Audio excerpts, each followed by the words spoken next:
가까이서 봐도 나홍진 감독이 뭐 곡성 같은 거 봐도 그건 뭐 스릴러, 호러 섞여 있지만 뭐 귀신 쫓아오고 이런 내용 아니잖아요. 난 나홍진식 유머를 되게 좋아하거든요.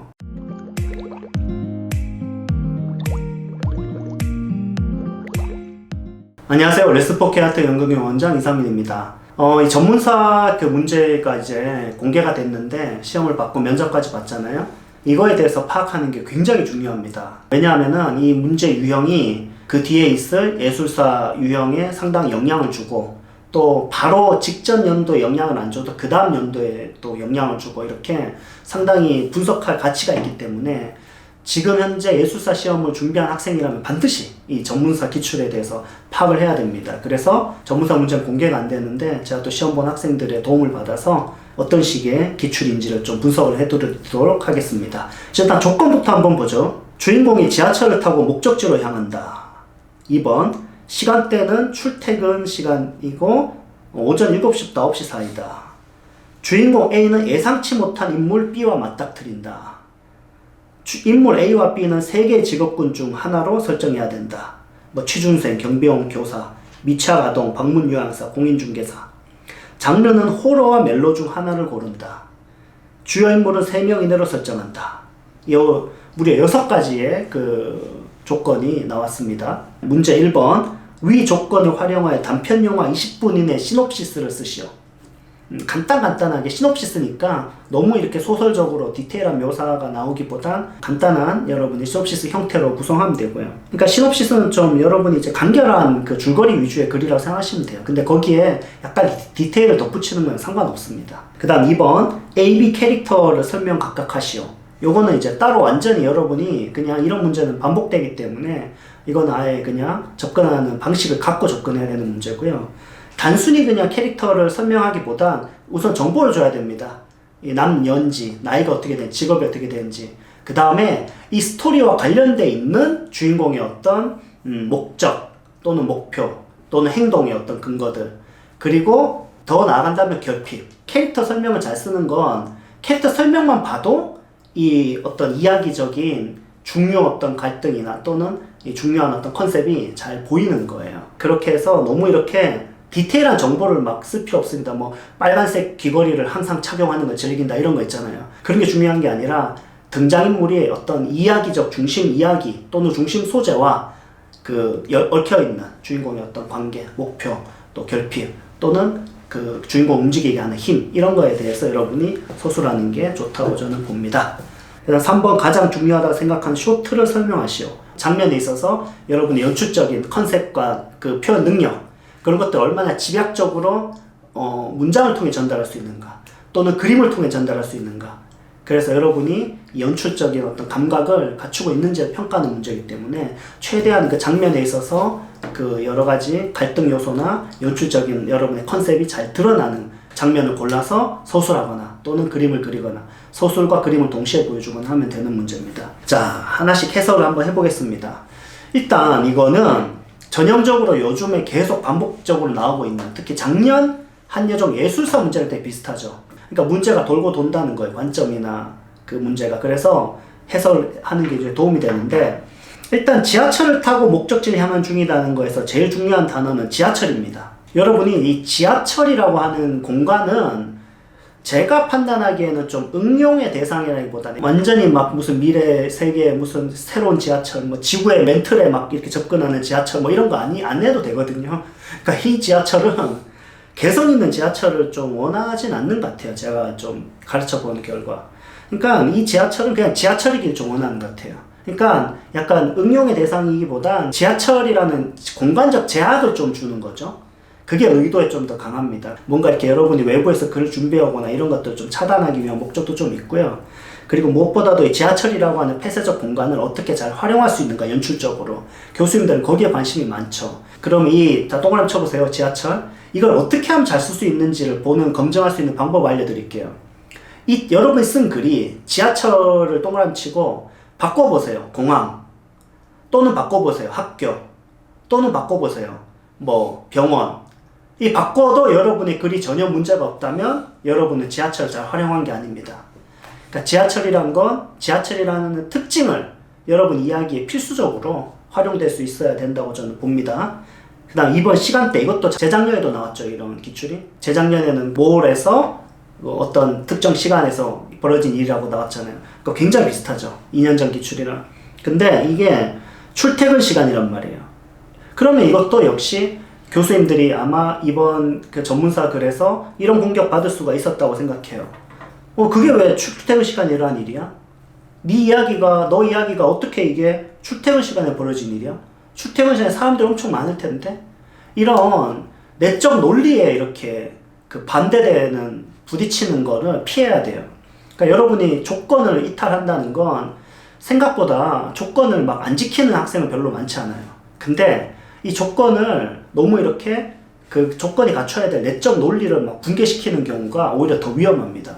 여러분이 그래서 공간적 제약, 또 시간적 제약 이런 설정이 있을 때 그 설정을 잘 지키면서 그것이 이야기에 적용이 되도록 여러분이 생각하는 게 되게 중요하다는 말씀을 좀 드리겠습니다. 자, 3번 조건 한번 볼게요. 주인공 A는 예상치 못한 인물 B와 맞닥뜨린다. 예상치 못한 인물이잖아요. 그렇기 때문에 A와 B는 상황적인 어떤 개성이 있을 수도 있고 또 사건적인 어떤 그 개연성이 있을 수도 있습니다. 저는 뭐 둘 다 가능하다고 보는데 약간은 뉘앙스로 봤을 때 저는 개인적으로 좀 제 스타일인데 너무 이렇게 막 뭐가 비밀이 막 밝혀지고 이런 게 너무 과도한 거는 좀 좋지 않다고 생각을 합니다. 과거에 굉장히 어떤 사연이 있었고 특히 막 죽고 죽이는 거 이런 거 있잖아요. 밝혀지면서 끝나고 뭐 약간 상황적인 게 되게 뚜렷하면서 사건적인 그것과 연관이 있는 그런 접근이 좀 더 좋지 않았을까 생각을 합니다. 그러니까 너무 거창한 이야기를 생각하지 말라는 거예요. 단편 영화란 조건도 있고 물론 단편 영화가 뭐 사건이 강해서 안 된다는 건 아닌데 뭐가 이렇게 구질구질하게 밝혀질 필요가 없다고요. 너무 많이. 그런 친구가 너무 많다고요. 100명 시험 보면은 한 90명이 80명이 그렇게 쓰려고 한다고요. 저는 상황이 더 중요한 것 같아요. 이 친구와 이 친구가 예상치 못한 인물을 만나는 그 상황, 만날 수 있는 상황, 그거에 대해 잘 생각해 보세요. 여기 이제부터 조건은 취준생 했을 때 떠오르는 이미지, 경비원 했을 때 떠오르는 이미지, 교사 했을 때 떠오르는 이미지가 있죠. 그 다음에 생각해 보세요. 미취학 아동 떠오르는 이미지. 지금 한번 생각해 보세요. 방문 요양사 어떤 이미지인가요? 옷을 어떻게 입고 있나요? 뭐 가방을 어떤 거 들었나요? 여러분이 딱 떠오르는 방문 요양사가 딱 떠오르는 이미지는 너무나 평이에요. 그냥 뭐 방문 요양사 보통 여성, 중년의 여성, 좀 뭐 마르고 약간 주름 좀 있고 수수한 옷을 입고 잠바 같은 거 이렇게 좀 이렇게 성격이 좀 이렇게 폐쇄적이고 뭐 이런 거 생각하는 것 같아요. 근데 저는 이 떠오르는 지금 방금 떠오르는 이미지를 다 안 썼으면 좋겠어요. 쓰더라도 이유가 있게 썼으면 좋겠어요. 무슨 말이냐면 A를 그렇게 안 썼다면 B는 뭐 그렇게 써도 되거든요.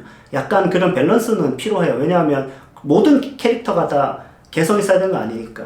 근데 상투적 글쓰기가 교수님들이 보는 기준이에요. 그걸 벗어날 수 있어야 되는데 너무 상투적인 이미지로만 계속 가면 더 안 좋죠. 자, 두 번째 조합을 한번 해볼게요. 레고 조각 생각해 보세요. 첫 번째 조각에서 여러분이 상투성을 좀 어떻게 진부하지 않게 가는지 생각해 보고요. 두 번째는 이 진부함과 진부함의 조합이 또 있어요. 진부한데 또 진부해. B도. 근데 그게 결합되는 게 되게 진부해. 뭐 예를 들어서 지하철에서 뭐 내가 교사란 말이에요. 미취학 아동을 만났지. 그러면 이게 호러를 선택했잖아. 그럼 뭐야? 얘는 귀신이고 죽은 거지 옛날에. 그럼 내가 교사면 어떤 거야?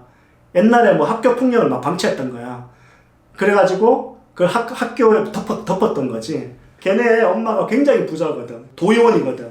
그래가지고 내가 덮었단 말이야. 근데 저기서 이제 그 죽은 줄 알았던 그 미취학 아동이 이제 선생님 이러면서 이제 오고 있어. 이런 거 쓰면은 큰일 난다고 저는 생각하거든요. 그런 거를 쓰는 애들을 자르려고 낸 문제예요.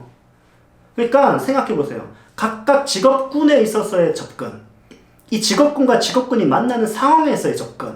한 4개 정도 조합이 나오잖아요. 4개 중에 한 2개 이상은 저는 좀 참신한 면이 있어야 된다고 봅니다. 그럼 또 봅시다. 호러와 멜로. 이거는요. 호러와 멜로도 이거는 연출을 여러분 잘한다면 호러가 뭐 이렇게 여러분 생각할 때 이거 대부분 지하철하고 호러. 자, 또 아까 얘기했던 그 조합이에요. 조합. 이거는 이 전문사 문제, 한예종 문제는 조합을 잘 생각해 보면 돼요. 조합의 창의성, 연결의 창의성이 중요해요. 키워드와 키워드 간에. 자, 생각해 봅시다. 조건에 지하철이 있죠. 호러가 있죠. 뭐가 연상돼요? 막 지하철에 불 나고 막 저기 막 귀신 막 쫓아오고 그게 미취학 아동이고 근데 옛날에 내 학교 폭력 방관한 애고 근데 제가 막 선생님 이러면서 막 나타나고 그걸 보고 교수님이 좋아하겠냐고요. 물론 그렇게 쓰고 합격한 친구가 있습니다. 분명히. 왜냐하면 아이템보다 중요한 게 학생의 소화 능력이기 때문에 뭐 나홍진 감독님한테 그런 시나리오 주고 쓰라 그러면 그 디테일로 그냥 다 새롭게 만들어 버릴 것 같아요. 그러니까 접근은 진부했는데 막 디테일이 너무 무서운 거죠. 뭐 그런 친구도 있을 수 있다고 저는 봅니다. 그러니까 무조건 제 말하는 게 뭐 절대적인 건 아니지만 호러인데 지하철인데 미취학 아동인데 다른 친구들이 좀 접근하지 않았던 독창적인 접근을 좀 해본다면 어땠을까요? 결국에는 이런 문제에서 이 진부함을 벗어나는 방법은요, 디테일에 있어요. 여러분이 창의성이라고 하는 걸 대단한 어떤 창의성을 생각하는데 제가 글을 잘 쓴 친구들 봤을 땐 그냥 관점이 좀 새롭고요. 이 다 키워드와 키워드의 조합, 연결이 되게 참신하고 그리고 그 사이를 채우는 건 디테일이에요, 디테일. 그러니까 멜로라면 그 사이에 채울 수 있는 디테일. 그것은 디테일 중에 하나는 소재, 또는 캐릭터, 또는 사건, 또는 주인공의 변화. 이런 것들이 디테일이죠. 그런 디테일들을 잘 이렇게 아기자기하게 끌고 오면 고득점할 수 있습니다. 그 이상의 대단한 천재적인 글을 쓰려고 하는 걸 빨리 버리셔야 돼요. 이 호러와 멜로라고 하는 건 장르적 특징도 있어요.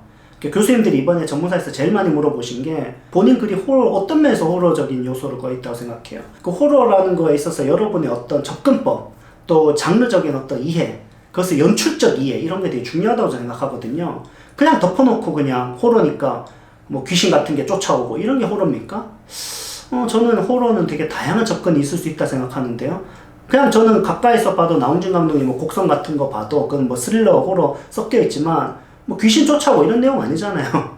실컷 이렇게 살려놓은 귀신이 막 춤추고 뭐 이런 건데 난 나홍진식 유머를 되게 좋아하거든요.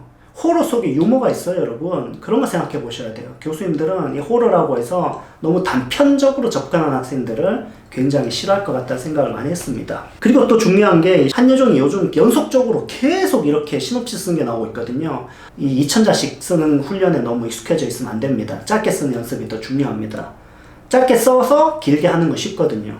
그 다음에 주요 인물 3명. 이거는 A, B, C가 나온다면 A하고 B는 이제 어떤 얽혀있는 게 관계성이 있다면 C를 되게 창의적으로 잘 활용해야 될 것 같아요. 근데 그걸 C의 역할을 확실히 주면 됩니다. 그 역할이 뭐 이야기 속에서 확실하게 있으면 되는 거고요.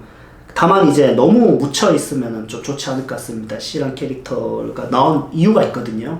자, 이렇게 이번 올해 전문사 문제를 통해서 앞으로 2차 문제에 한번 도움될 수 있도록 해설을 한번 해봤습니다. 오늘 여기까지 하겠습니다. 감사합니다.